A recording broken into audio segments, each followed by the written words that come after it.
नमस्कार दोस्तों, कैसे हैं आप लोग। ब्लूमबर्ग्स बिलियनियर्स इंडेक्स, दुनिया के सबसे अमीर लोग। अब आप बोलोगे कि इस वीडियो को बनाने का क्या मतलब है, ब्लूमबर्ग्स बिलियनियर्स इंडेक्स से हमको क्या पता चलेगा। देखिए, दुनिया के जो सबसे अमीर लोग हैं उनकी दौलत तो भाई सोच के परे है। सोचना भी पाप है कि भाई कभी भी एक नॉर्मल आदमी उस लेवल की दौलत कमा सकता है। बट यहाँ पे एक और क्वेश्चन पे मैं आपके साथ बात करूंगा कि भाई जो टॉप 1%, अगर आपको इंडिया के टॉप 1% अमीर में आना है तो आपके पास कितनी दौलत होनी चाहिए। मतलब कि इंडिया की आबादी 100% मान लो और टॉप 1% में आना, तो आपको कितना पैसा कमाना चाहिए। और अगर आप आईएएस बन जाते हो मान लो कल की डेट में, तो क्या आप टॉप 1% पे आओगे। आईएएस आईपीएस वगैरह बनते हो, बिल्कुल आ जाओगे।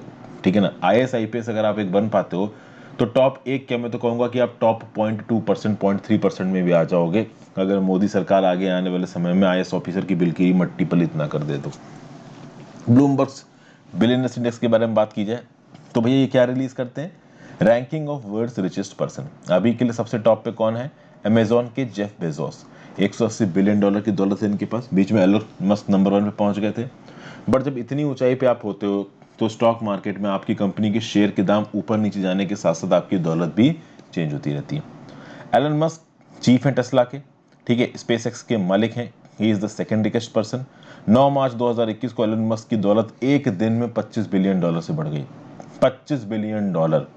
अगर आप 1 बिलियन डॉलर को 7,000 करोड़ रुपया भी माने, जबकि डॉलर का रेट अभी 72 या 73 चल रहा है रुपीस में, तो कितना हो गया, 7×5 = 7, 1,75,000 करोड़ रुपए। ठीक है। ये दौलत बढ़ी किसकी, एलोन मस्क की एक दिन में। तो भाई हम जैसे लोगों की तो सोच के ही परे है। बट चलिए वो एक अलग बात है। क्यों बढ़ गई थी, क्योंकि टेस्ला के जो शेयर्स थे वो 20% जम मार गए थे। टेस्ला के शेयर्स 19.64% बढ़ के $673.58 पर शेयर पे पहुंच गए। तो इसके चलते जो एलोन मस्क की दौलत है वो पहुंच गई 174 बिलियन डॉलर्स पे। ठीक है। ब्लूमबर्ग्स बिलियनियर्स इंडेक्स क्या है, ये एक डेली रैंकिंग है। डेली बेसिस पे ये वर्ल्ड रिचेस्ट पीपल की रैंकिंग निकालते हैं। मार्च 2012 में इंडेक्स शुरू हुआ। 500 सबसे जो वेल्दी लोग हैं इस प्लेनेट की, उनकी दौलत बताते हैं। कैसे बताते हैं, स्टॉक मार्केट में क्या हो रहा है, इकोनॉमिक इंडिकेटर्स क्या कह रहे हैं, न्यूज़ रिपोर्ट्स क्या बोल रही हैं, हर बिलियनियर की प्रोफाइल को ये लोग स्कैन करते हैं और इनका एक टूल होता है जिससे अलग अलग बिलियनियर्स को कंपेयर भी करते हैं। ये इंडेक्स हर दिन अपडेट होता है। न्यूयॉर्क पे जब मार्केट बंद होता है, न्यूयॉर्क के स्टॉक एक्सचेंज पे जब ट्रेडिंग बंद होती है, तो इंडेक्स रेगुलरली अपडेट होता है। इस इंडेक्स में एक पर्सन का नाम नहीं होता, इसका नाम है Michael Bloomberg. Michael Bloomberg is actually the founder of Bloomberg billionaires index. ये जो कंपनी रिलीज करती है आपका ब्लूमबर्ग बिलियनियर्स इंडेक्स, इसको फाउंड किया था माइकल ब्लूमबर्ग ने। तो इसके लिए इनका नाम इस लिस्ट में नहीं आता है। जब ये इंडेक्स की शुरुआत हुई थी तो ये 20 रिचेस्ट लोगों की रैंकिंग निकालता था। बाद में 100, 200, 300, 400 और 500 लोगों की भी रैंकिंग निकालने लगा। नंबर 1 पे जेफ बेजोस, 2 पे एलोन मस्क, तीसरे पे बिल गेट्स। एलोन मस्क का 173 बिलियन डॉलर्स और बिल गेट्स का 138 बिलियन डॉलर्स, बड़ा गैप है बीच में। ओके, लगभग 35 बिलियन डॉलर से ज़्यादा का गैप है, लगभग 35 बिलियन डॉलर का। इंडिया का कौन आता है यहाँ पे, मुकेश अंबानी, लगभग 85 बिलियन डॉलर्स। मार्क जुकरबर्ग, भाई एक वेबसाइट लॉन्च करके सही समय पे सही दिमाग लॉन्च करके ये पर्सन आज की डेट में क्या बन गया, 5वें नंबर का सबसे अमीर आदमी है। गूगल के फाउंडर्स लैरी पेज और Sergey Brin, 94 billion dollars, 91 billion dollars पे। वॉरेन बुफे का नाम आपने सुना ही होगा। टॉप 5 लिस्ट, जो 5 इंडियंस जो इस लिस्ट में है, पहले मुकेश अंबानी, लगभग 85 बिलियन डॉलर्स की दौलत है इनके पास। 42% है रिलायंस इंडस्ट्रीज के। दुनिया का सबसे बड़ा लार्जेस्ट ऑयल रिफाइनिंग कॉम्प्लेक्स के मालिक, 4G वायरलेस नेटवर्क जियो नेटवर्क के ओनर, 400 मिलियन डॉलर्स की प्रॉपर्टी है इनके पास। और Mumbai Indians professional cricket team इनकी है। दूसरे नंबर पे गौतम अडानी, इनको कोल का मुगल कहा जाता है, कोल का राजा बोला जाता है। अदानी ग्रुप के फाउंडर है, Ahmedabad based India infrastructure group है। ज़्यादातर थर्मल कोल प्रोड्यूसर और लार्जेस्ट कोल का ट्रेडर है। जो ग्रेट बैरियर रीफ है ऑस्ट्रेलिया की, वहाँ पे कोल मेनिंग का ठेका अदानी को दिया गया है। तो भैया दुनिया भर में कोल की खदानें हैं इनकी। अदानी इंटरप्राइजेस की बात की जाए तो 31 मार्च 2020 को वाले साल में, मतलब 2019-20 में, इनका जो रेवेन्यू था कंपनी का वो 6.1 बिलियन डॉलर था। तीसरे नंबर पे हजीम प्रेमजी, इंडिया में तीसरे नंबर पे, दुनिया में 91वें नंबर पे।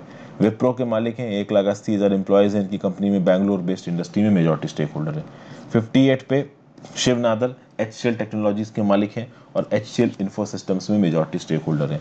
190 नंबर पे लक्ष्मी मित्तल 17.2 बिलियन डॉलर, इनको आर्सेलर मित्तल भी कहा जाता है। कंपनी इनकी लग्जमबर्ग में बेस्ड है, 60 कंट्रीज में ऑपरेशन है, 2019 में 71 बिलियन डॉलर का रेवेन्यू, लंदन में बहुत सारी प्रॉपर्टी, वहीं पे रहते भी हैं। लंदन का वीज़ा एक इंडियन लगाने जाए तो मुश्किल हो जाए, यूके वाले वीज़ा नहीं देते इंडिया को, उनको लगता है ये आएंगे यहाँ पे टिक जाएंगे, और आर्सेलर मित्तल लंदन पे राज करते हैं।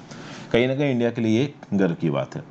अब आप देखो 2020 में 2095 बिलियनर्स थे अर्थ पे जिनके पास 8 ट्रिलियन डॉलर्स की प्रॉपर्टी थी। ये मैं आपको बहुत इंपॉर्टेंट स्टैटिस्टिक्स बता रहा हूँ, एग्जाम में कोट कर सकते हो आप। इस 8 ट्रिलियन डॉलर्स में जिसको ओन करते हैं 2095 बिलियनर्स, 8 ट्रिलियन डॉलर मतलब 8000 बिलियन डॉलर्स, जो इन 2095 में सबसे 10 अमीर आदमी है। कौन है सबसे 10 अमीर आदमी? इनका नाम यहाँ लिखा हुआ है, ये जो सबसे 10 अमीर आदमी, इन सबसे 10 अमीर आदमी की अगर आप दौलत जोड़ देते हो तो वो आएगी 1128.5 बिलियन डॉलर, यानी 1.1285 ट्रिलियन डॉलर्स।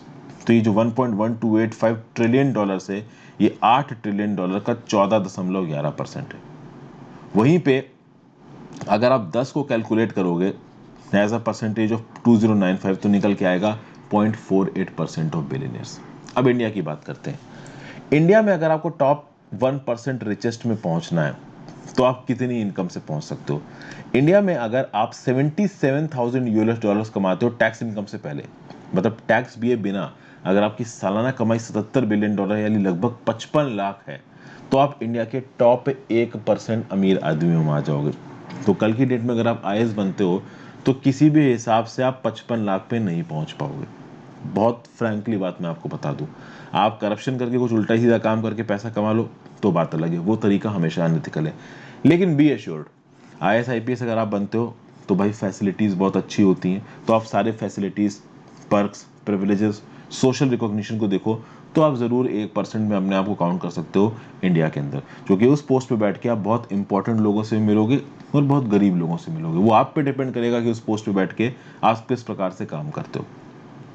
अगर आप इस इनकम को 77,000 डॉलर्स या 55 लाख रुपए सालाना को 1% टॉप में मान रहे हैं तो आप बहुत आराम से इतना पैसा मैनेज कर सकते हैं अगर आप गलत काम करते हैं। बट मैं हमेशा कहूँगा कि गलत काम अगर आपके करने में दिमाग में थोड़ा सा भी मूड है तो किसी भी गवर्नमेंट जॉब में मत जाइए, क्योंकि पकड़े गए तो बदनामी, ठीक है ना, उल्टे सीधे डिसिप्लिनरी केसेस, नाना प्रकार की प्रॉब्लम्स आपको फेस करनी पड़ सकती हैं। तो अगर पैसा कमाना आपका एम है देन डू सम बिजनेस, कुछ और काम कर लो। लेकिन अगर आपका एम है सच में लोगों का सेवा करना और हाँ गवर्नमेंट पर्क्स एंड प्रिविलेजेस चाहिए तो आप ज़रूर आईएएस आईपीएस के लिए ट्राई कर सकते हो। पैसे के लिए कभी ट्राई मत करना। और एक बात और बता दो, आज की डेट में समय ऐसा आ गया ना कि आईएएस आईपीएस में पैसा नहीं कमा पाओगे। पैसा कमाना है तो बिजनेस ही करो। ये अलग बात है कि आईएएस आईपीएस बन के लिंक बन गया फिर आपने बिजनेस खोल दिया, that is basically a different thing. ये अलग बात है कि गवर्नमेंट ने आपको अगर बाहर के देश में कहीं अपॉइंटमेंट दे दिया कि जाओ भाई फॉरेन मिशन में जाके कुछ काम कर लो, अक्सर कर अपॉइंटमेंट्स अलग अलग मिलते रहते हैं, ठीक है, तो उस केस में आप ज़्यादा कमा सकते हो। तो ये एक बेसिक सी न्यूज़ थी, मैंने आपके साथ कवर कर ली। पैसा सबको अपील करता है तो पैसे के रिस्पेक्ट में थोड़ी बात कर ली। आप टारगेट बना सकते हो, अगर आप सच में कुछ बड़ा अचीव करना चाहते हो लाइफ में तो ये टारगेट तो बना ही सकते हो कि इंडिया के 1% रिचेस में आएंगे। फिलहाल के लिए आपने अपना टारगेट आईएएस आईपीएस बना रखा है तो उसी पे डटे रहिए। बहुत कुछ है आईएएस आईपीएस के अंदर, पहुंच जाते हैं, ज़िंदगी बदल जाएगी आपकी। Thank you for watching, have a great day.